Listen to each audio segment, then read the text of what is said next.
नमस्कार, मैं हूँ रामनिवास यादव और आप देख रहे हैं द खुलासा न्यूज़। झांसी के रक्सा थाना क्षेत्र से एक मामला आया है जिसमें आरोप लगाए जा रहे हैं कि पुलिस की पिटाई पब्लिक ने की है। हमारे साथ समाजवादी पार्टी के पूर्व सांसद डॉक्टर चंद्रपाल सिंह यादव जी हैं। हम इनसे जानते हैं मामला क्या था, क्योंकि आप ज़मीन से जुड़े हुए नेता हैं और जो आरोपी पक्ष है वो आपके पास आया और कुछ वीडियो वगैरह हैं जो दिखाए गए। अभी हम लोगों को भी, मीडिया कर्मियों को भी वीडियो दिखाए गए हैं, उन पर पूरी विस्तार से चर्चा करते हैं। सर, आपका द खुलासा में बहुत-बहुत स्वागत है। धन्यवाद। सर, जो रक्सा थाना क्षेत्र से एक मामला आ रहा है और बराबर एक पुलिस की बाइट भी आई है और पुलिस के बड़े अधिकारी ने बाइट दी है। उसमें बताया गया है कि पब्लिक ने जो है पुलिस कर्मियों को मारा है, पीटा है और दौड़ा-दौड़ा कर पीटा है। कई मीडिया हाउस में भी ये खबर चली है। तो आपसे भी कुछ लोग मिलने आए होंगे, तो आपको क्या जानकारी इस मामले में? देखिए, हम जो समझ रहे हैं मामले को, हमने उस छानबीन भी की, जानकारी भी की, उसमें ये पुलिस ने ये मामला बिल्कुल एक तरफ़ा बनाने का प्रयास किया है।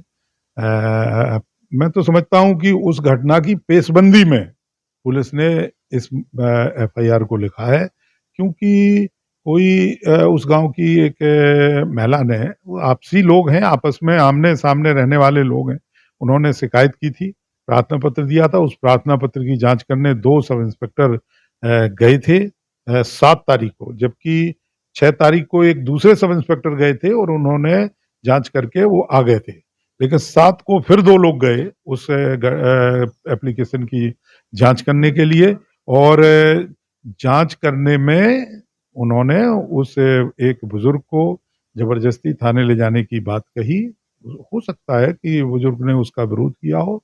इन लोगों ने एक सब इंस्पेक्टर ने उस बुजुर्ग की जबरदस्त तरीके से मारपीट की लात घूंसों से, और घसीटते हुए उसको लेके आए।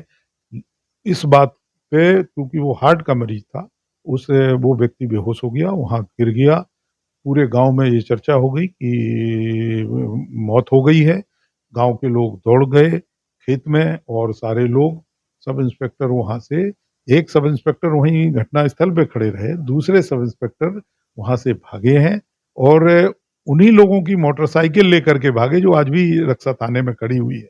वो कहीं गिरे भी हैं भागते हुए। तो उसके बाद इन लोगों ने अपने पेशबंदी करने के लिए गांव के लोगों के खिलाफ एक मुकदमा कायम कर दिया, कुछ लोगों के, महिलाओं के खिलाफ, जो बहुत ही निंदनीय है। पुलिस को बचाने का प्रयास कर रही है यहाँ की पुलिस।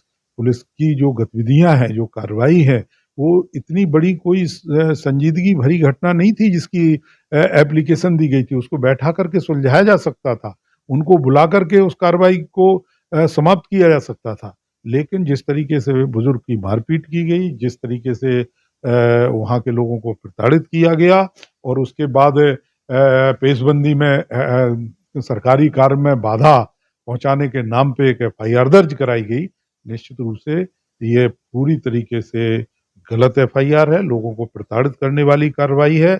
और मैंने जिले के वरिष्ठ पुलिस अधीक्षक और तमाम जिले के अधिकारियों से यह अनुरोध किया है कि इस घटना की गहराई से जांच होना चाहिए, और अगर इसके बाद भी अगर आवश्यकता पड़ेगी तो हम पुलिस महानिरीक्षक से भी संपर्क करने का प्रयास करेंगे, और नहीं होगा तो हम जन आक्रोश जो लोगों में है, यहाँ के लोगों में जबरदस्त तरीके से जन आक्रोश है, और इसको लेकर के पुलिस के खिलाफ निश्चित रूप से हम अपने स्तर से आंदोलन करने का प्रयास। सर, आपको नहीं लगता है कि झांसी में एक विशेष जात को हमेशा टारगेट बनाया जाता है?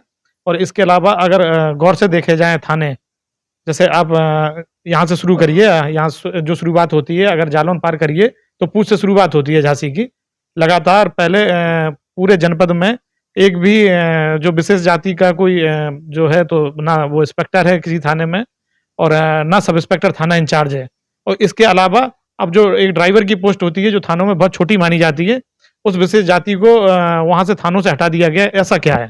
ये तो कार्रवाई यहाँ नहीं बल्कि पूरे उत्तर प्रदेश में हो रही है।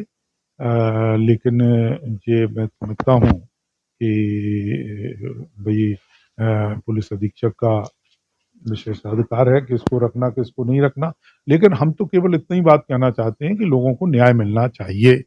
लोगों को अगर न्याय नहीं मिलेगा तो निश्चित रूप से हम जैसे लोग शांत बैठने वाले नहीं हैं।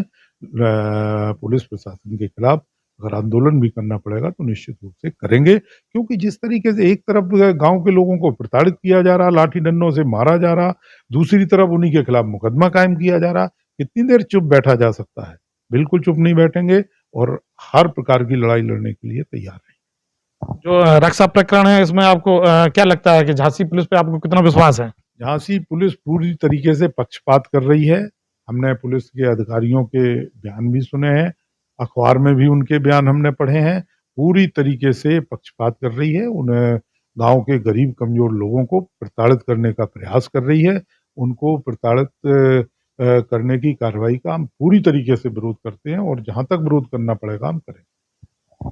फिलहाल चंद्रपाल सिंह यादव जी को अभी झांसी पुलिस पर उतना विश्वास नहीं है कि इस मामले में निष्पक्ष जांच हो रही है और जांच निष्पक्ष भी होनी चाहिए, इसलिए होनी चाहिए जो चीजें वो सामने आएंगी कि इस मामले में गलती पुलिस की थी और या फिर उस पब्लिक की थी जिनका वीडियो भी वायरल हो रहा है, कई वीडियो वायरल हो रहे हैं और वीडियो के आधार पर भी जांच हो सकती है। हमसे जुड़े रहने के लिए हमारे YouTube चैनल को सब्सक्राइब करें और नई वीडियो की नोटिफिकेशन के लिए बेल आइकॉन को दबाएं। अगर आप ये वीडियो Facebook पर देख रहे हैं तो लाइक जरूर करें और ज्यादा से ज्यादा शेयर करें। धन्यवाद।